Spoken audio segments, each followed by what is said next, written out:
What is poppin', YouTube? Back again with another video. Today we're talking about 3 sleepers that can win you your league in Dynasty and redraft fantasy football. Let's go.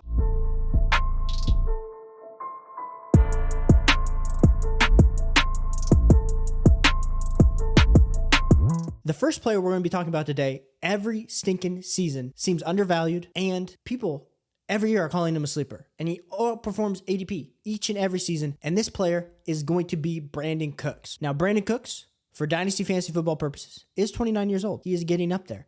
But let us not forget what he has done the last few seasons. Last season, only put up 11.2 fantasy points per game, but only played in 13 games and only had 93 targets. It wasn't a great year, but if we look at the years before that for our man, Brandin Cooks, 14.5 fantasy points per game, 15.5 fantasy points per game. He got a little bit nicked up the year before that in 2019. It wasn't a great year with only 8.4 fantasy points per game. But the year before that, 16.2. My man is always finishing around wide receiver 17 to wide receiver 22 in fantasy football. Right now on underdog drafts, Brandin Cook is getting drafted as the wide receiver 43. If we just said even in the worst season that he's had in a points per game season, even if last year was a down year where he was wide receiver 37 on a points per game basis, he's getting drafted as floor on underdog fantasy football. In Dynasty Fantasy Football, according to KTC, he's going off the board as wide receiver 62. So this man, of course, he's getting up there in age. But if we're trying to win chips in either our Dynasty League and or our redraft league, taking a late round shot on Brandin Cooks seems like a good idea, especially to bolster your wide receiver room when we've seen he's been able to put up high-end wide receiver 2 numbers on a year in and year out basis. And instead of just having Davis Mills throw him the ball like the last 2 years, he's getting a huge quarterback upgrade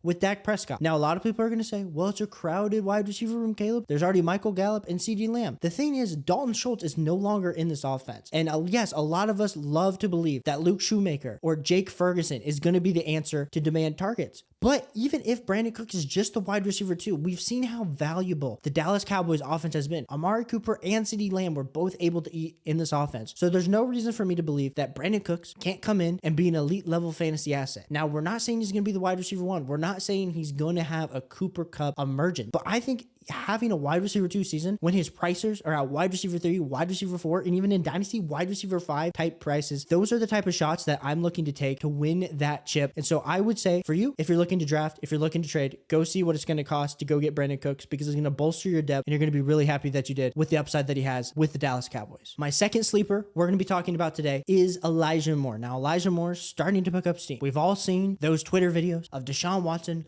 throwing the ball to Elijah Moore down the field. We've seen those crispy routes. And there's a lot of us in the Dynasty community that really believe in Elijah Moore based on that first season where he had 12.6 fantasy points per game, put him as the wide receiver 28. A lot of people had Elijah Moore in their top 15, their top 20 of their Dynasty League rankings. And all of a sudden, last season comes out and just absolutely poops the bed. And a lot of that could be due to quarterback play, with Garrett Wilson coming in, that Garrett Wilson was the true alpha. But a lot of people are going to say that based on the year 2 flop, it's going to be impossible for Elijah Moore to regain value in Dynasty. And why on earth would I even try to take a shot at him in my underdog drafts or my redraft leagues when we've seen what happens and maybe I could pick up something similar on the waiver wire? I think all those are definitely valid points. But for me, I think we're going to chalk up last season with the Jets to a little bit of a fluke. We've seen wide receivers before get in the doghouse. Brandon Ayuk 2 years ago, super frustrated. And then this last season with Elijah Moore, where you have this young stud wide receiver who thinks he's maybe a little bit better than he is. He had a really great rookie season, and he's not getting the respect he deserves in the second season. Now, I believe you should be a professional. I do totally believe that. But Elijah Moore, to me, as the wide receiver 2 in this Cleveland Browns offense,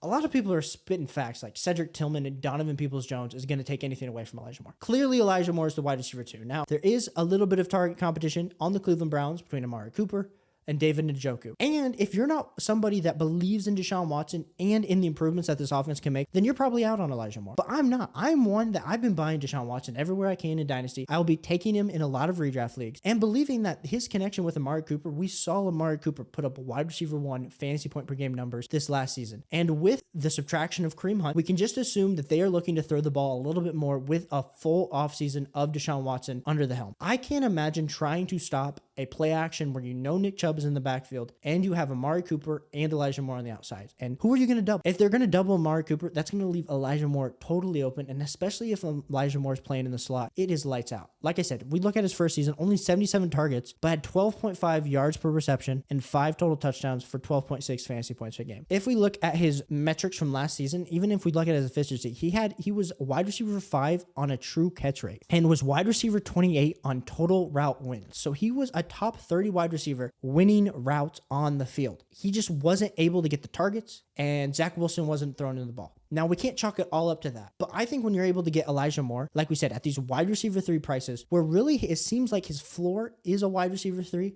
his floor actually could probably be a wide receiver 5, but when you're able to get him relatively close to his floor with the upside shot that Elijah Moore does have, those are the type of shots I'm taking in dynasty leagues and in redraft leagues. So let me know down below what you think of Elijah Moore. My third can't miss sleeper is going to be Jakobi Myers. Jakobi Myers signs with the Raiders. Jimmy G signs in, and people are saying, hey, Darren Waller's no longer there. Devontae Adams is on one side. Jakobi Myers is going to cook like he has the last few seasons, where last season, 12.9 fantasy points per game, put him as the wide receiver 29 on a fantasy points per game basis with 95 targets, and then the year before that had 126 targets. A lot of people were excited about Jakobi Myers. And then all of a sudden, this Jimmy G news, a lot of people have soured on Jakobi Myers, both in Dynasty and in redraft fantasy football. If we look currently right now on Underdog ADP, Jakobi Myers is going off as the wide receiver 54, which is absolutely crazy to me when we've seen the production that he's able to produce. In regards to Dynasty, he's 26 years old, and that still is hurting him. He's going down off the board as wide receiver 63 on keep trade cut, going behind guys like Juju Smith-Schuster, John freaking Mechie, Cortland freaking Sutton. Like, what the heck? None of those guys have proven anything. Cortland Sutton, we were praying that he was going to be the alpha. A lot of us, me,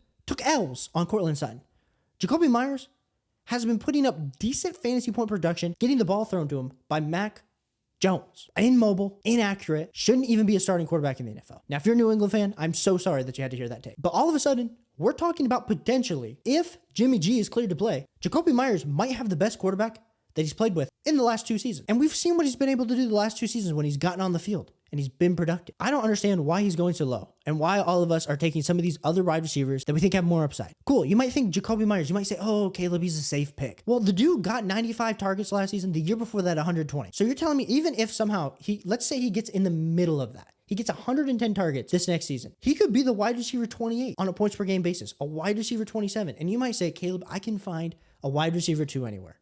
And I totally hear you. But when you're being able to get that in Dynasty, in underdog leagues, in the wide receiver 50 to the wide receiver 65 range, that's insane to me. Absolutely insane. When there's other guys around like Sky Moore. I love me some Sky Moore. But why are you taking Sky Moore over Jakobi Myers in either of these formats at this point? I don't care if you're rebuilding. You can say Sky Moore is going to be the wide receiver 2 for the Kansas City Chiefs. I love me some Sky Moore. But I'm taking Jakobi Myers each and every day over those guys. So let me know down below. Do you agree with any of these takes? Am I just off my rocker? Let me know down below. We'll be putting out another video tomorrow, so hit that subscribe button. It helps me out a ton.